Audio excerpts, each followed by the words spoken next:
Foreign Affairs Minister Mélanie Joly and National Defense Minister Blair have been holding talks with their Korean counterparts, their South Korean counterparts. Let's listen. A little bit just more specific. Like, I understand that you'll be able to deal with whoever ends up winning the election, but with Trump, Ukrainian officials are worried about the possibility of him winning Middle East. They're also concerned about the possibility of him winning NATO.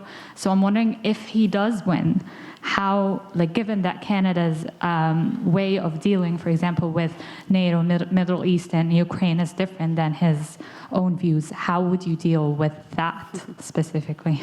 Thank you. So I know if I was in your shoes, I would be asking the same question. And if you were in my shoes, you would be answering the same way, which is, of course, this is a hypothetical question, and we will deal with the reality of the decision by American people when we will know the results.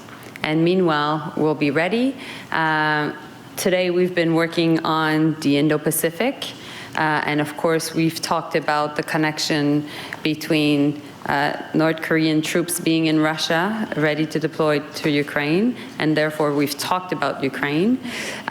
Yesterday, I was in Montreal hosting a conference on the human dimension of the peace formula presented by President Zelensky, and particularly talking about Ukrainian children and prisoners of war that need to be able to come back home. And so I was with Ukrainian officials. Of course, we had conversations about Ukraine, about the US, about the Indo-Pacific. But meanwhile, I must say that we will abide by the results and we will be ready. Thank you.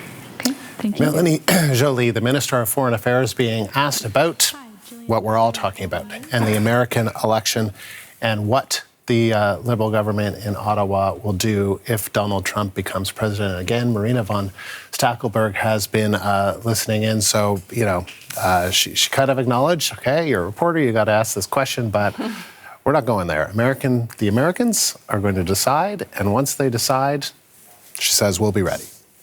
Yeah, you can imagine that a minister of the Canadian government would want to be careful about the election coming up so many days, just so many few days away. And so she had a very careful answer there, which is, you know, whoever wins the U.S. election, we will be willing to work with and have Canada's interests in mind.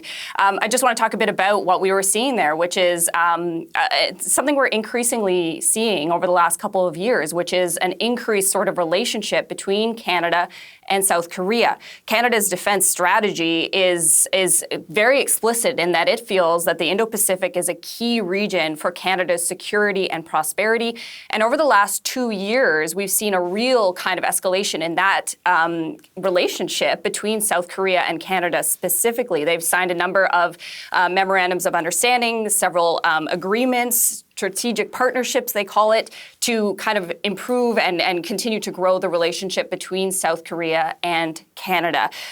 You saw Mélanie Joly there, our Foreign Affairs Minister, speaking about that relationship, you know, talking about the importance of it. So yeah, a very important meeting today. She's been to South Korea for about 4 times in the last 2 years. So this is an increasingly important relationship for Canada. And interesting, she made just a quick reference to it, and that is the thousands of North Korean troops that are being deployed into Russia in Russia's war against Ukraine.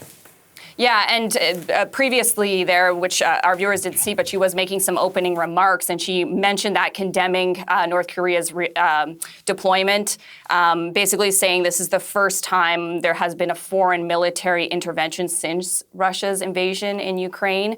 And she said this is really showing Russia's desperation. And so obviously with what's going on with North Korea, what's going on with Russia, it's very important that Canada has strong ties with South Korea. Some of these ties include, you know, working together on defense. Defense Minister Blair is there as well, talking about the increased relationship in defense between South Korea and Canada. So a very important meeting for Canadian officials today. A lot going on in the world, Marina. Okay, thank you. The CBC's Marina von Stackelberg live in Ottawa.